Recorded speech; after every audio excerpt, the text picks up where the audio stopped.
Mwenyezi Mungu ameumba mamilioni ya viumbe katika uso wa dunia. Katika mgawanyo mbalimbali wa viumbe ambao Mwenyezi Mungu amewaumba na kuwafanya waishi katika uso wa dunia, wapo baadhi ya viumbe ambao huwa wana uwezo wa kuvuta nguvu za aina mbalimbali katika maisha ya wanadamu.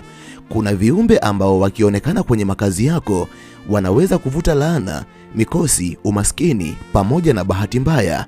Lakini kuna viumbe ambao wakionekana katika makazi yako wanaweza kuvuta bahati njema, utajiri pamoja na baraka kwenye nyumba yako.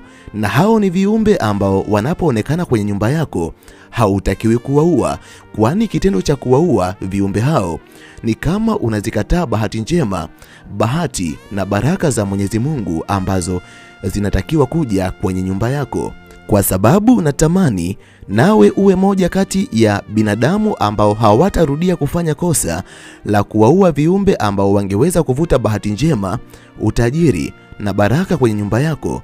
Leo nitakwenda kukuambia viumbe mbalimbali ambao wakionekana kwenye nyumba yako hautakiwi kuwaua wala kuwadhuru kwa namna yoyote, kwani kitendo cha kuwaua viumbe hao huenda ukawa unafukuza bahati njema katika nyumba yako. Kama umevutiwa na mada hii, amini video hii imetengenezwa mahususi kwa ajili yako ili uendelee kujifunza mambo mbalimbali kupitia video zetu. Jiunge nasi kwa kusubscribe katika chaneli hii ya Fafanua Media. Hapo utakuwa wa kwanza kupata video zetu pindi tunapoziweka kwenye chaneli hii. Hautajutia MB zako, kwani mara zote tunajitahidi kuwa bora zaidi ya jana. Asante, enjoy.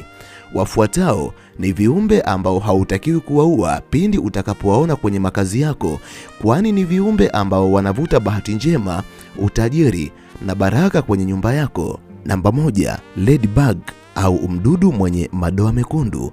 Kama ambavyo inaonekana katika picha, huyu ni mdudu ambaye huwa anakuwa amefunikwa na koti kubwa jekundu. Mara nyingi anakuwa na madoadoa meusi juu ya koti hilo. Zipo nyakati ambazo unaweza kuingia kwenye makazi yako katika namna ambayo haukutarajia kumuona mdudu huyu, ukamuona mdudu huyu either ametua katika mlango wa nyumba yako kwa ndani, au either yupo katika sehemu ambayo kwa namna moja au nyingine haukutarajia kumuona, kwa sababu si rahisi mdudu huyu kuwepo katika sehemu hiyo. Kwa binadamu wengi, uamuzi ambao wataufanya ni kuamua kumchukulia hatua kwa kumuua ili waweze kumtupa nje. Moja kati ya mambo ambayo unatakiwa kuyajua na kuyaweka akilini, zipo tafiti mbalimbali ambazo zinahusiana na mambo ya kiimani ambazo zimethibitisha kuwa wapo wadudu mbalimbali ambao wana kawaida ya kuvuta bahati njema, utajiri pamoja na baraka katika nyumba ya mtu. Mdudu mojawapo ni huyu mdudu ambaye anaitwa ladybug. Utakapomuona mdudu huyu katika mazingira ambayo haukutarajia kumuona, basi muombe Mwenyezi Mungu, kwa kuwa mdudu huyu anamaanisha bahati njema, mafanikio pamoja na baraka za Mwenyezi Mungu. Basi msihi Mwenyezi Mungu mambo hayo yote yakafunguke kwenye maisha yako, kwani kuna nyakati ambazo inawezekana kuna magumu ambayo unayapitia kwenye maisha yako, na ni nyakati ambazo moyo wako umechoka, unakaribia kukata tamaa. Ukiwa katika hali hiyo, unaporudi katika makazi yako kwa namna ambayo haukutarajia, unaona mdudu huyu yupo ndani ya nyumba yako, hiyo ni ishara ya kuwa inawezekana hata magumu ambayo unayapitia kwenye maisha yako yanakwenda kuondoka. Baraka mpya, mwanzo mpya na bahati njema vinakwenda kufunguka katika maisha yako. Kitendo cha kumuua mdudu huyu ni kama kukataa baraka na bahati njema ambazo zilitakiwa kuja kwenye maisha yako. Namba 2, nyuki. Ninaposema mdudu nyuki, ninaamini unanielewa vizuri, lakini ninaamini kuna wenzangu na mimi ambao hawajawahi kumuona nyuki kabisa. Yaani wale waliokulia magorofani huwa wanaona asali, lakini hawajui asali inatokana na kitu gani. Natania, hata kama haujawahi kumuona nyuki live, naamini kupitia televisheni au kupitia picha mbalimbali, kwa namna moja au nyingine utakuwa unamjua mdudu huyu nyuki. Moja kati ya tabia za nyuki ni kurukaruka katika maeneo yenye maua, kwani kupitia maua anaweza kujitengenezea asali.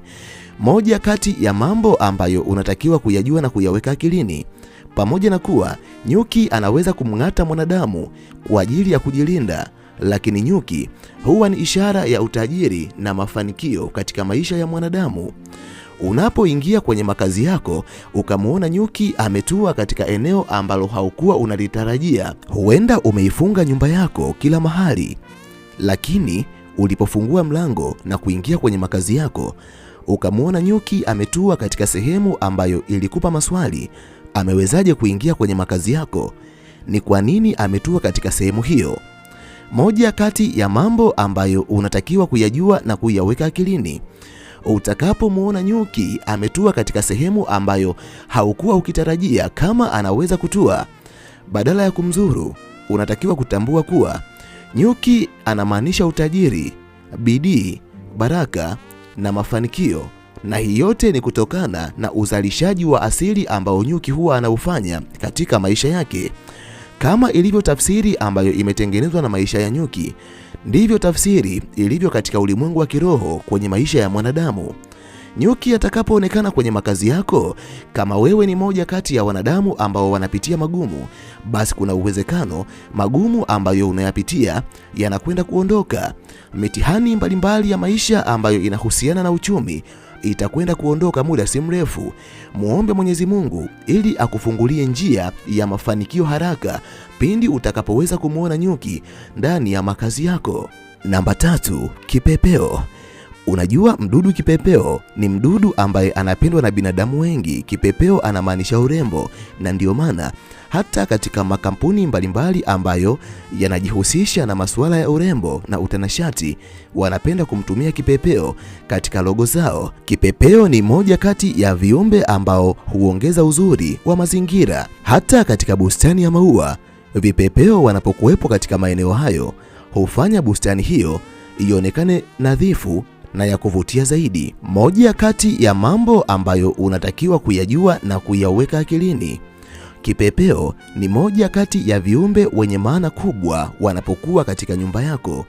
Unapoingia kwenye makazi yako alafu ukakuta kipepeo ameingia nyumbani kwako na ametua katika sehemu ambayo haukutarajia kwa hali ya kawaida, mara nyingi huonekana kama ishara ya mabadiliko mazuri, matumaini na mawazo mapya. Unajua, inawezekana kuna baadhi ya mambo ulikuwa unayafanya lakini hayafanikiwi, na inawezekana kabisa kwa sababu ya jitihada kubwa ambazo umezitumia, lakini bado mambo hayafunguki kwenye maisha yako.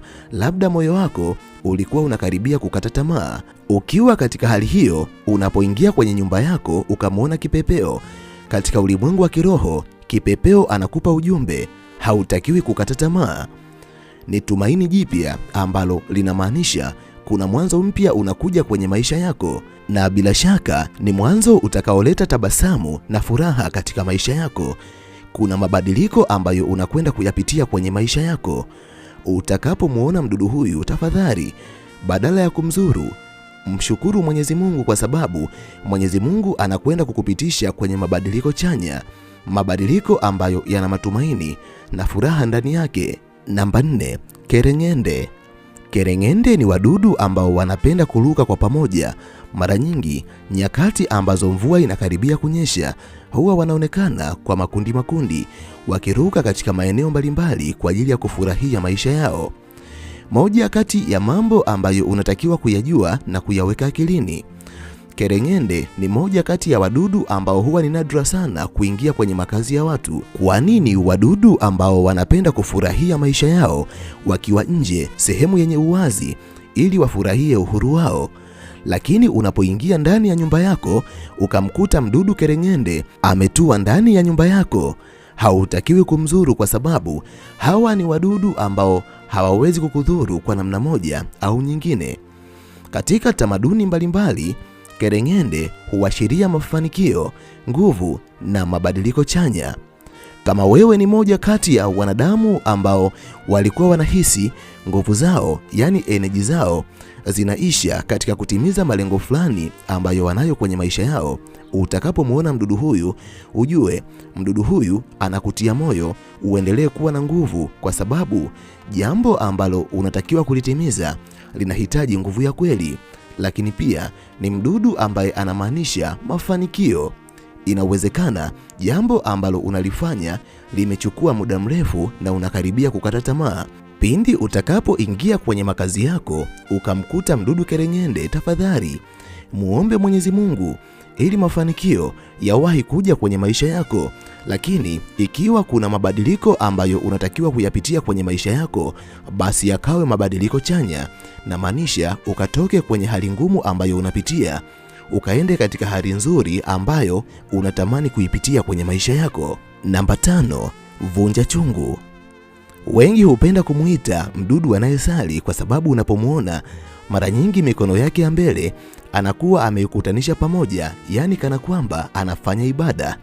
Moja kati ya mambo ambayo unatakiwa kuyajua na kuyaweka akilini, mdudu vunja chungu ni moja kati ya wadudu ambao wamebeba siri kubwa katika maisha ya mwanadamu, na pindi utakapomuona mdudu huyu kwenye nyumba yako, hautakiwi kuchukulia poa wala hautakiwi kumzuru kwa namna yoyote, kwani mdudu vunja chungu ana siri zifuatazo pindi atakapoonekana ndani ya nyumba yako.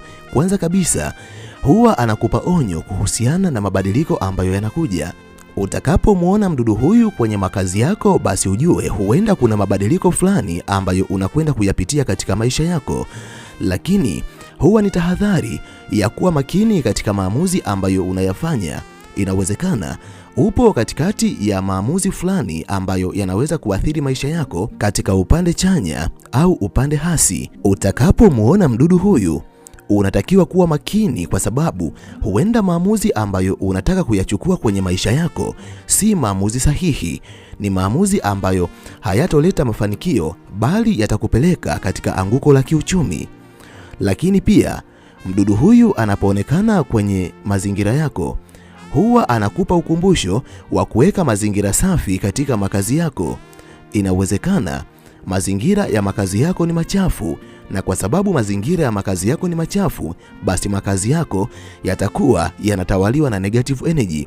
Negative energy inaweza kuvuta mikosi pamoja na umaskini, hivyo anakulazimisha kufanya usafi kwenye makazi yako ili makazi yako yakatawaliwe na positive energy. Kumbuka, positive energy inapotawala kwenye makazi yako inaweza kuvuta bahati njema pamoja na mafanikio.